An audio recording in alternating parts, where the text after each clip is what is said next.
ক্ষমতা রাষ্ট্রপতি যাকে নিয়োগ দিলেন তিনি আবার রাষ্ট্রপতির ক্ষমতাটা কেড়ে নিতে চাচ্ছেন, যে ক্ষমতা সংবিধান রাষ্ট্রপতিকে দিয়েছে। যে ক্ষমতা সংবিধান রাষ্ট্রপতিকে দিয়েছে সেই ক্ষমতা কেড়ে নেন কীভাবে? এবং সেটা দেওয়া হচ্ছে না বলেই যত রাগ আর গোস্বা, এবং অ্যাটর্নি জেনারেলকে যা তা বলে মন্তব্য করা হচ্ছে। কেন? কাজে দুর্নীতিদের রক্ষা করা, দুর্নীতিবাজদের রক্ষা করা, এটা তো উচ্চ আদালতের দায়িত্ব না। পার্লামেন্টের মেম্বারদের নিয়ে কোনো এ ধরনের অশালীন মন্তব্য করা, এটা তো উচ্চ আদালতের দায়িত্ব না।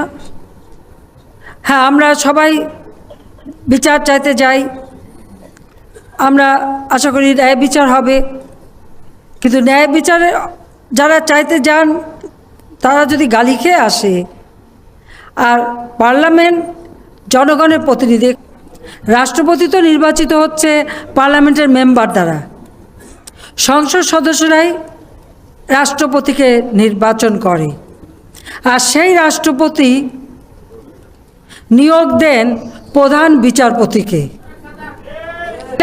মহিলা সংসদ সদস্যরা যদি নির্বাচিত হতে না পারে তাহলে রাষ্ট্রপতি কী করে নির্বাচন হলে? আমাদের বিশেষ করে পার্লামেন্টারি সিস্টেম অফ ডেমোক্রেসি তো হচ্ছে, এটাকে তো যখন একটা ক্রিটিসিজম করবেন তাহলে আর একটাও মানতে হবে।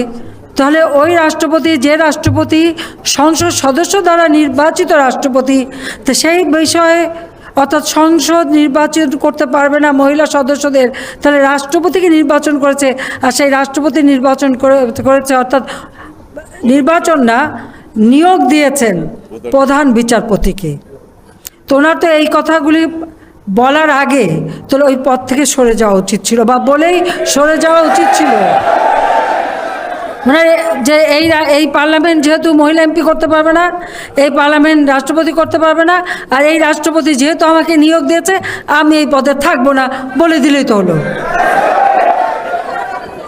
কাজে ওনার লেখায় রায় অনেক কিছু আছে, অনেক কন্ট্রাডিকশন আছে, যাক আমি